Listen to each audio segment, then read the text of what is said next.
Hi, this is Terry. Today is July 1st, 2023, and I can't believe it's already July. Sorry, the AC is going on, so hopefully it's not going to be too loud for you.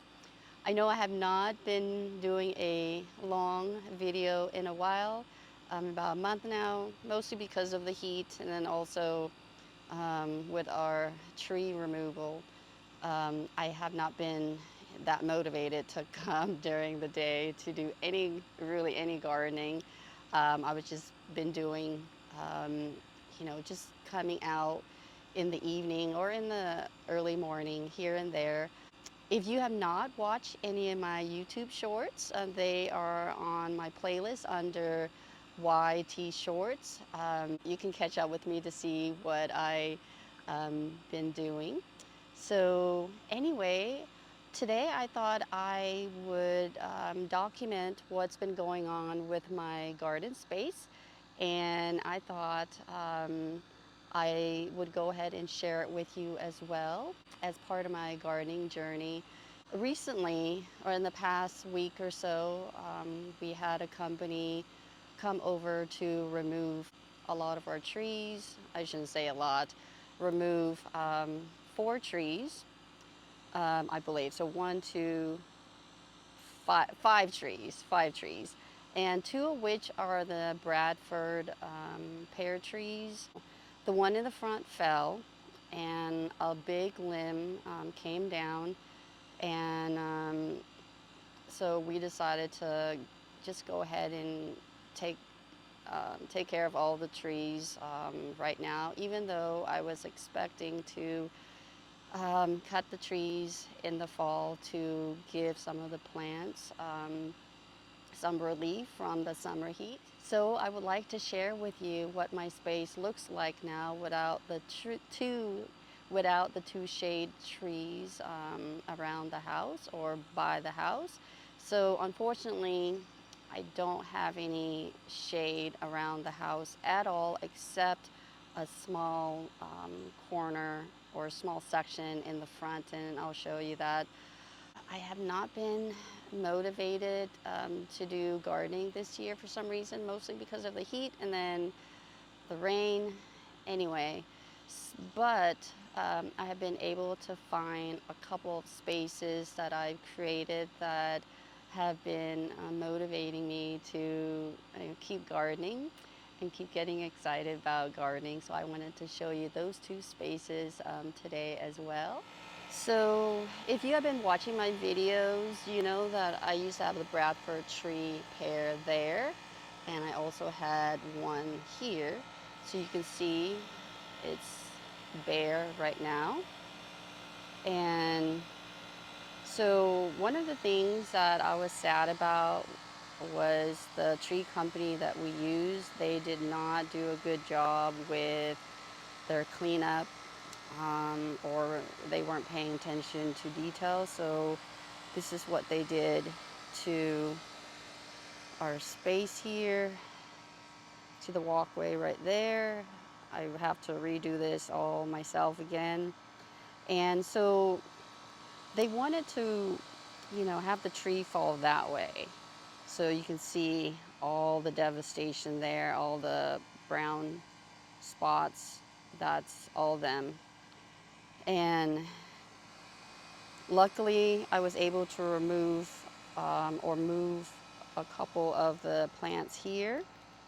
So one is right there, and then this yucca plant right there. So here, let me show you. So this is where the tree fell, and it was an upright tree. So I don't know how they could have damaged this blue point juniper right there. They pretty much destroy the tree, and you see it's just kind of stripped. Everything is stripped right there. So I had to take everything out, and then limb this back. So I'm hoping that it will grow at least up there very pretty. So this is the view now without the shade tree. It wasn't, it was not giving that much of a shade, but it did give a nice vertical structure that I don't have now. Okay, so here's the front, and that was the tree that they removed. So the tree is supposed to fall that way. So again, they managed to have some damage over here. I cleaned up as much as I could. And then, okay, let me back up. So yeah, so the tree's supposed to fall that way, which they did good as far as the cutting went. They did good, but it was the way that they removed the tree trunks or branches or whatever afterward that was not very good at all, and not very professional at all. The viburnum got damaged. I pruned some of the branches back, and you see right there, that used to be my Chinese smoked snowball viburnum. This entire area was filled with the viburnum, and it had three main branches. So I was so devastated when I came, and I'm like, where is my viburnum? Anyway, this is what's left of it. You see that? It's got cut. So I was sad about that, but everything around it got affected too, including the Gara. But I know those will, die back during the winter. But I was upset with the viburnum because it was a evergreen shrub for me, and I was pruning into a small tree, so it's been set back again. All right, so here what this space looks like. If I have some videos or some pictures, I'll show it up what this space used to look like. So that's what it looks right now. Everything pretty much is bare around that area. I moved some of the hostas, some of the ferns, and transplanted them somewhere else. Um, I have some ideas what I would like to do there, so I'm kind of excited about that area. What I'm not excited about is not having shade. I love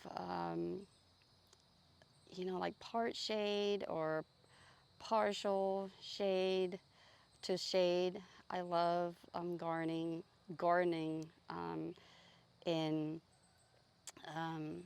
that environment. Here in my zone 7B, we get really direct sunlight. I mean, like beating on these plants. Um, so I'm not. That's a sad part about the whole thing. Is that I feel like I have to start over. The good thing is, I have some plant knowledge now, so I'll know better what to do and how to go about it. So that's a positive thing. Um, so when the tree fell, or the limb, when one of the limbs fell, it split that trunk in half. So I don't even know if it was the right thing to do. I, tied them together with a string, and then I also put rooting hormones. So hopefully um, that'll help. I'm gonna take all that out in a year. That'll give. I wanted it to give me some shade in this area, and also just to test it out to see if what I did worked. But in the meantime, I'm going to let these suckers go ahead and grow, so that way I'll get some nice trunks out of them, and then maybe eventually, if that's not healthy, I'll go ahead and remove that whole trunk. Same thing with this camellia. It got split in half. I did the same thing. So far it's not really affected by it. So cross my fingers that it's going to mend itself somehow. So for those of you who also follow me on Instagram, you know that I always showcase this area with the Bradford tree in the background, but now this is what it looks like. Pretty bare. Yes, I do definitely need a vertical structure, so I'm hoping these pencil hollies will get bigger, especially those because they were more in the shade. So I'm hoping those will take off. So maybe those will become my vertical structure for now until I find a nice small tree. So now let me show you what's been keeping me going despite what's been going on in my space right now, and then also with the heat. In the beginning, I may have mentioned a couple of spaces, but this space is also looking really good, and it's motivating me to keep gardening.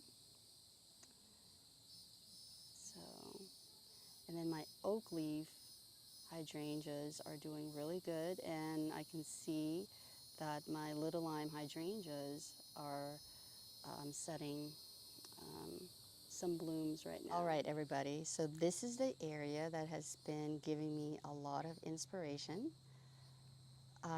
These plants were moved from locations that has been very hot, and this is the only section that gets shade until about maybe 2 o'clock when it starts to get sunny. But this area stays in the shade the whole time. So I am so glad to have this area right now. This was moved from the back. I thought that it could do well in the back because it does take full sun, but I guess not. I cannot remember what this is called. I'll have it on the screen for you. This is azalea, and I can't remember, but it's a white blooming azalea. See, as you can see, it got sun scorched. So I think it's gonna love this area a lot better. And then I got my camellia there that used to be under the tree in the front there. So now they're here, and I see some buds already. This is the Feeling Blue Deodar cedar. I thought it could do full sun here, but it does not. You can see these came off because of the heat. So what I learned is that if something says full sun, I really need to look at the tag to see where the plant came from. If it's full sun and the plant company is from like up north, you know that it's not going to work in the south because we get extreme heat over here. Same thing with this Japanese maple. I mean, it did. You can see that it's still like did great even under the hot sun, but I'm not sure if the leaves are supposed to be like this.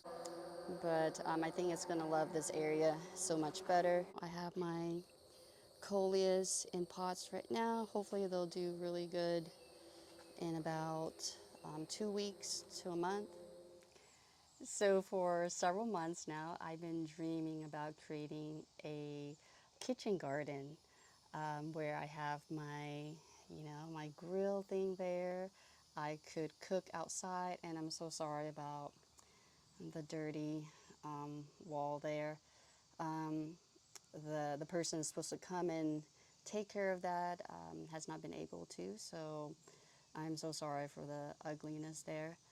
But yeah, we definitely need a pressure washing so badly.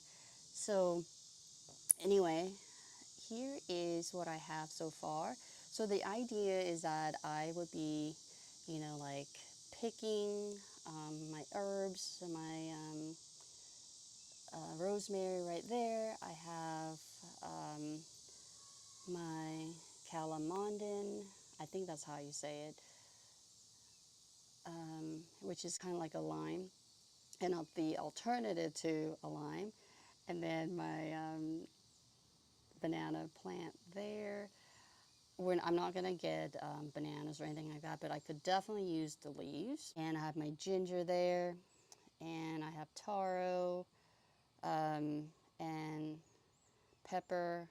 I want to get some basil. I was not able to reseed some basil this year, and then they didn't come up for me because of the harsh winter that we had. But that's what I have so far. So I am so excited about this space. I know it doesn't look too nice. You can see this is because of the intense heat that we get every year. So this year I went ahead and bought a nice big giant umbrella. So hopefully this area gets protected a little bit better. And look, I even have a bird bath behind all these plants.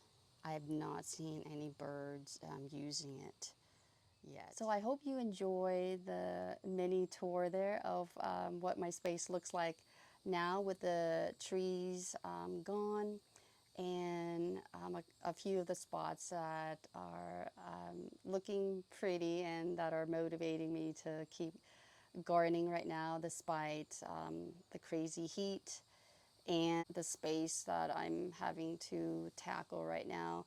But I'm trying to stay positive that, I know more about gardening now and I got this. So thank you so much for watching. If you have any questions or comments, please write them down below. And until next time, take care and bye for now.